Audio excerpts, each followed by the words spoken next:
সম্মানিত সুধী, প্রথম কথা হচ্ছে যে আমরা একটা সাময়িক বিজয় অর্জন করেছি, কিন্তু আমাদের সংকট কিন্তু কাটেনি, অন্ধকার কাটেনি। এখন আমরা গত রাতে কিছু ক্যাওটিক সিচুয়েশনের কথা শুনেছি বাংলাদেশে, আপনারা দেখেছেন অনেকে। আমি নিজেও খুব ক্লোজলি ফলো করছিলাম, সারা রাত ঘুমাতে পারিনি, ফজর করে আমি ঘুমিয়েছি। তো এজন্য আমাদেরকে সজাগ থাকতে হবে। সম্মানিত ভাই বোনেরা, সজাগ থাকতে হবে, ঐক্যবদ্ধ থাকতে হবে। মাইলস টু গো, অনেক দূর আমাদেরকে যেতে হবে।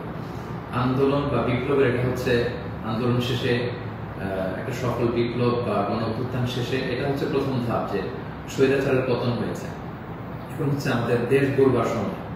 এই সময় আমাদেরকে অত্যন্ত ধৈর্যশীলতার পরিচয় দিতে হবে, দায়িত্বশীলতার পরিচয় দিতে হবে। বিজয়ীরা দায়িত্বশীল হয়, আর যদি দায়িত্বশীল অ্যাটিটিউড আমরা দেখাতে পারি তবে এই বিজয় কিন্তু আমাদের টেকসই হবে।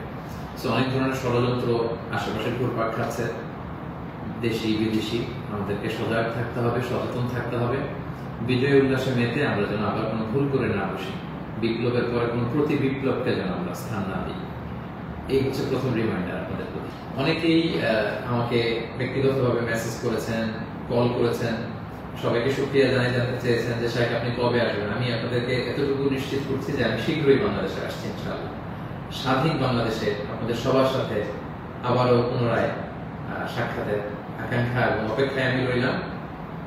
সাম্য, মানবিক মর্যাদা এবং সামাজিক সুবিচার প্রতিষ্ঠিত করে আমরা যেন একটা সমৃদ্ধ বাংলাদেশ সবাই করে তুলতে পারি, সেই প্রত্যাশায় আজকে এই সংক্ষিপ্ত লাইভ সেশনটি এখানে শেষ করছি। হাযা মা ইনদি ওয়াল ইলমু ইনদাল্লাহি আলাইহি তাওয়াক্কালতু ওয়া ইলাইহি উনীব।